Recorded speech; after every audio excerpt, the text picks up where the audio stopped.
असम के एक प्रतिभाशाली मूर्तिकार की कोलकाता के अस्पताल में मौत हो गई।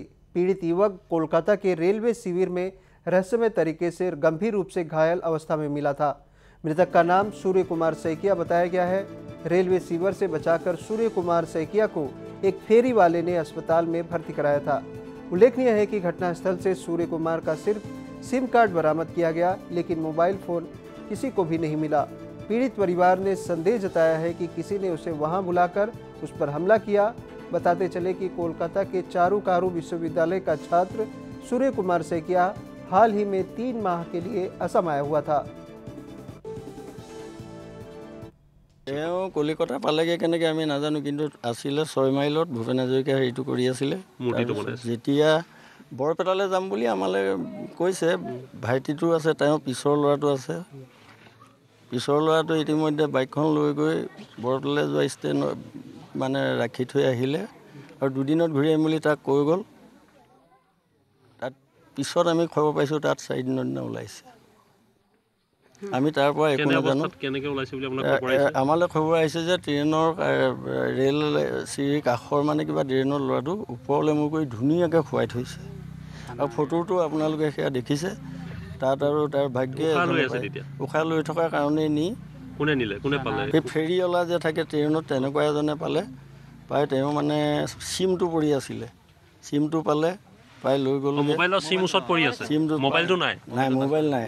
চিমটো ল'লে, লৈ তেওঁ মানে গ'লগৈ, গৈ অকলে বুকি লৈ গৈছে কিবা জোলনা নিচিনা হেৰি এটাত।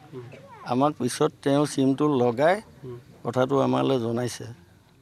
হস্পিটেল পোৱালে, হস্পিটেল যেতিয়া পোৱালে তেতিয়া তাৰ আৰ্ট ইউনিভাৰ্চিটি এইটো আইডেণ্টিটি কাৰ্ডটো পালে। কলিকতা ইউনিভাৰ্চিটিত পঢ়ি আছিল ন?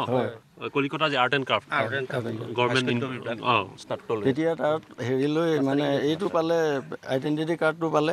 সেই কাৰ্ডটোৰ পৰা তাৰ এড্ৰেছ পালে। আমাৰ এড্ৰেছ পাই মেলি জনালে প্ৰিন্সিপালে। লগে লগে গাড়ী আহি লৈ SSKM বুলি কোৱা মেডিকেলখনত ভৰ্তি কৰিলে। ভৰ্তি কৰাৰ পিছত ল'ৰাটো অপাৰেশ্যন কৰিলে। সেই প্ৰিন্সিপালৰ জৰিয়তে মানে আমাৰ ইয়াৰ পৰাতো গৈ পোৱাটো দেৰি হ'ব। ল'ৰাটোতো বৰ চিৰিয়াছ, গতিকে তাক অপাৰেশ্যন কৰিবলৈ তেওঁলোকে ছিগনেচাৰ কৰাই গাৰ্জেন হৈ কৰালে। তালৈকে জানো তাৰপিছতে আমালৈ খবৰ দি থাকে। সৰু ল'ৰাটো গৈ পালেগৈ, খবৰ দিছে যে মানে ল'ৰাটো এই ভেণ্টিলেটৰত ৰাখিছে আৰু ইয়াক চাবলৈ দিছে, চাইছে, উশাহ নিশাহ লৈ আছে। কিন্তু শেহতীয়াকৈ মই ঘৰত একেবাৰে জনোৱা নাই, আজি জনাইছোঁ। 1 তাৰিখৰ দিনাখন 5 বজাৰ পিছত ল'ৰাটো নাই আৰু। পূজাতে আহি বিহু খাই গ'লগৈ, তেতিয়া পাই নাই। আপোনাক কি কৈ থৈ গৈছিলে? মোক কৈ থৈ গৈছে, বোপা বিহু খাই যাবি হয়, তই কেতিয়াকৈ যাবি কলিকতালৈ? বোলে মই জানুৱাৰী 16 তাৰিখে মই যামগৈ, মোৰ গুৱাহাটীত কাম এটা আছে, মই কামটো কৰি যাম। তাৰপৰা মাজতে সুধিলোঁ কি বুলি। সি কৈছে কি, মা মই কাম এটা কৰিছোঁ বৰপেটালৈ, মই কাইলৈ যাব লাগিব, মই তালৈ যাম, তাত 2 দিন থাকিম, মই 5 দিনা আহি পাই যাম। ল'ৰাক থৈ গৈছোঁ নহয়, মই পইচা 500 টকামান মই দি থৈ আহিছোঁ, মই ঘূৰি আহি পামহি সেই বুলি কৈছে। আপোনালৈ ফোন কৰিছিলে? মোলৈ ফোন কৰি কৈছে, এইটো শেষ ফোন আৰু শেষ ফোন। সেয়াই 3 দিন নিকা দুপৰীয়া বা তাৰ মনত চুইচ অফ ক'লে, তেতিয়াৰ পৰা মোৰ ভাত পানী নাই, মোৰ অৱস্থা। ফোনটো চুইচ অফ অকল। তেখেতক লৈ বহুত গৌৰৱ পাইছিল। ইতিমধ্যে আপোনালোকে গম পাইছে, গোটেই অসমবাসীয়ে গম পাইছে সূৰ্য কুমাৰ শইকীয়াই কেনেধৰণৰ কাৰ্য কৰি আহিছে।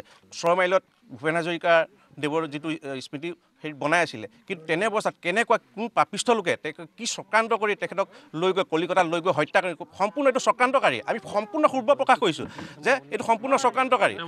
তেওঁ মোবাইল কাহিনীছে, তেওঁক হাত ভৰি ভাঙি মাৰি থৈছে। আৰু চবতকৈ দুখ লগা কথা এইটোৱে যে আজি 5 দিন হৈ গ'ল, এই ঘৰৰ মানুহ কেনেধৰণে জীয়াই আছে সম্পূৰ্ণ আমাৰ চকুৰ ওচৰত দেখি আছোঁ, স্বতঃস্ফূৰ্তভাৱে দেখি আছোঁ। হৈছে যে আমি ক'বলৈ কোনো ভাষা নাই। উচিত তদন্ত লাগে যে তেনেকুৱা ধৰণৰ হত্যাকাৰী জীয়াই থাকিব নালাগে, আনি সম্পূৰ্ণভাৱে গুলিয়াই দিয়ে হত্যা কৰক। গৌৰৱ আছিলে, বচাচুকে নহয়, আমাৰ লখিমপুৰ পৰা গোটেই গুৱাহাটী আমাৰ অসমত হৈছিলে। গতিকে আমি সঁচাকৈ বচাচুকবাসী বৰ্মাহঁত উচিত তদন্ত লাগে।